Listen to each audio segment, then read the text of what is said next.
Hi everyone and welcome to Darksiders 2 Deathinitive Edition Deathinitive Difficulty Walkthrough.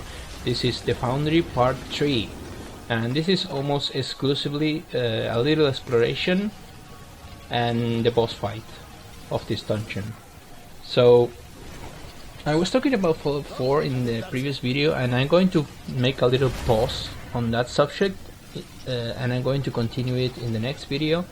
Actually, I don't think I'm going to continue it in the next video because the next video is going to be the Guardian boss fight, which is on itself, if you haven't played the game, a little trouble, just because you have to find out how to kill him, how to actually kill him, and the boss really kills you really fast. So yeah, probably going to talk about the game in the next episode, almost exclusively.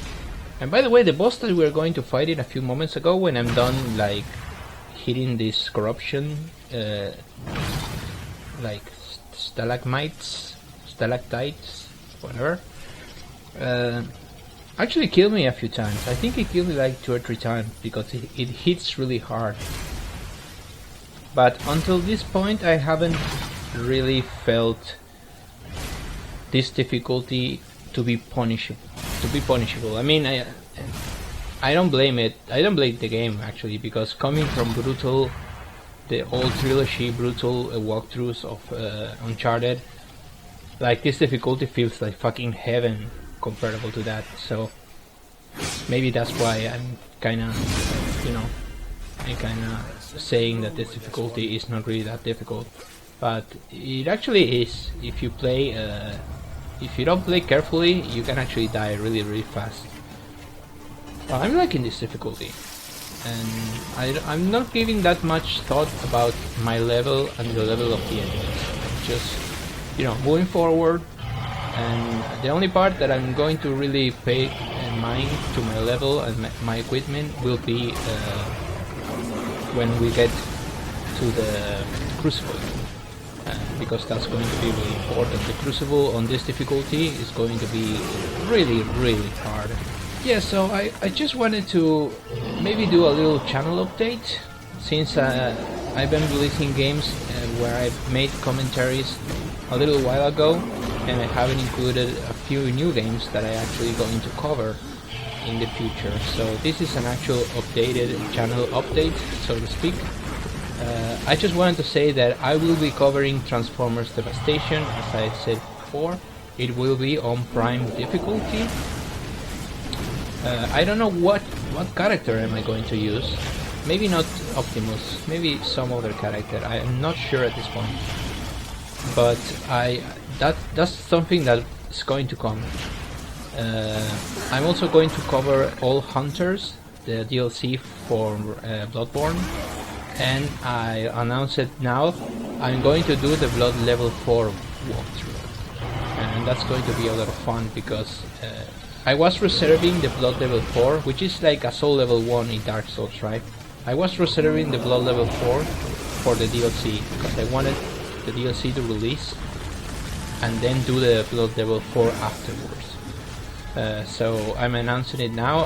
There will be a Blood Level 4 which will go through the normal game and the DLC without leveling up, just using weapons that I'm allowed to use in that level, that I think there are only 3, unless the DLC actually adds more weapons to use. So that's exciting. I'm really looking forward to that game, because I love the challenging nature of Souls games. I know it's not Souls games, but you know what I mean. And so Transformers Devastation, all Hunters, and all Hunters will be a walkthrough, a normal walkthrough first, and then I'll do the Blood Level 4. Then closer to January, I will be doing Dark Souls 1 live SL1 walkthrough or playthrough, Dark Souls 2 SL1 live walkthrough as well, because before Dark Souls 3 comes out, I want to have a fresh new walkthroughs of both games.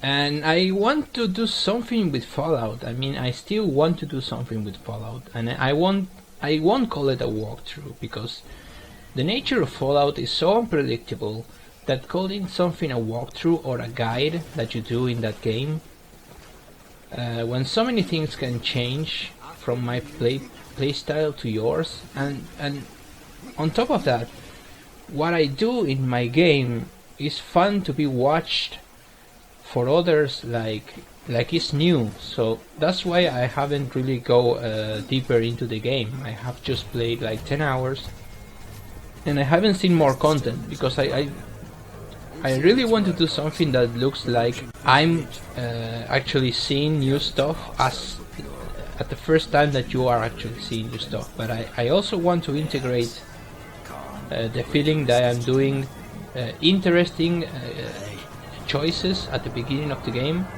that will give me a certain character that I'm going to use through the rest of the game. That will be a sneak, stealth, lockpicking, sniper rifle, ninja type of character. As I will be using the Lone Wanderer perk, and I will be playing on survival difficulty. So I come up with a name of that project, and it will be coming to the channel. So for now, that's all the projects that I have in mind. I have a few other surprises that I don't want to name. And this was part 3 of the Foundry, guys, and we'll see each other in the next chapter. Thank you for watching, and take care.